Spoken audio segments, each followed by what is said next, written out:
When the news broke that Carlo Ancelotti had removed Vinícius Jr. from Brazil's upcoming squads, it landed like a thunderclap across the football world and produced an almost audible exhale at the Bernabeu. The decision might read like protectionism at first glance, but the deeper truth is far more strategic and revealing. Vinícius is not just another player for Real Madrid.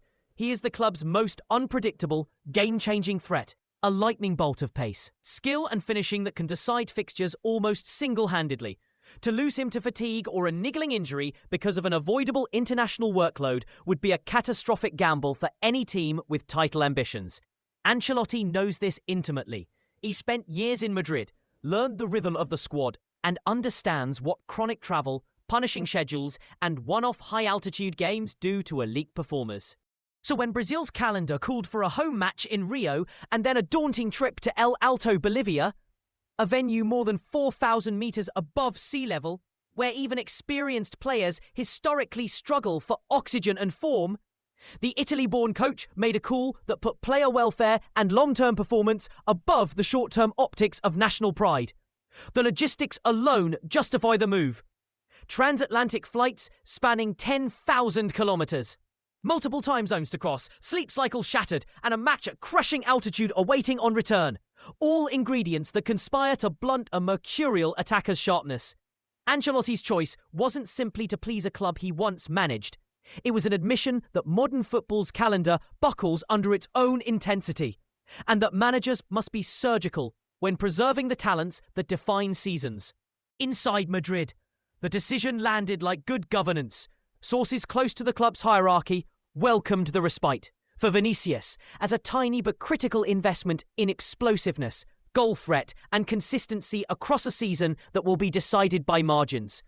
Florentino Perez and the sporting directors know that a fresher Vinícius can be the difference between advancing in Europe or crashing out, between salvaging a costly draw and turning it into 3 points. The kind of contributions that win titles.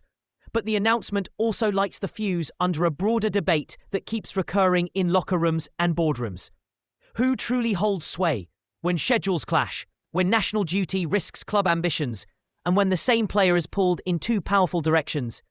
This incident underscores a growing power shift where club interests increasingly expect accommodation from national teams. Particularly when fixtures can be managed without compromising international competitiveness. It's not a simple moral tale of club greed versus patriotic duty. Brazil still fields a brilliant roster and retains options in attacking positions. But it is a sign that the calculus around player availability is changing. Ancelotti's reputation for man management and long-term thinking played a central role. Having shepherded high-profile players through grueling campaigns, he knows when to push and when to protect. The trust between him and Vinícius is another ingredient. When a coach who once wore the Real Madrid badge makes a call that benefits both his adopted national project and the Spanish giants he once commanded, it signals a rare kind of strategic alignment. The immediate beneficiaries are obvious. Madrid avoid a 6,000-mile round trip. The risk of altitude-induced fatigue. And the potential loss of match sharpness in a player who defines their attacking plan. For Vinícius, it's a chance to enter the season fresher, sharper, and ready to translate explosive form into decisive moments on the biggest stages. But there's also a cautionary lesson for national federations and scheduling authorities. Sustained success at club level demands careful load management, and elite players are finite resources that need stewardship. If more managers follow Ancelotti's lead, expect tense negotiations ahead of international windows, clearer protocols for rest, and perhaps a growing expectation that marquee players can be managed in the collective interest of both club and country. For now, fans will argue, pundits will debate, and social feeds will light up with club versus country takes. But the practical reality is simple and unarguable. Protecting your best player from a preventable collapse in fitness isn't cowardice. It's strategic sense.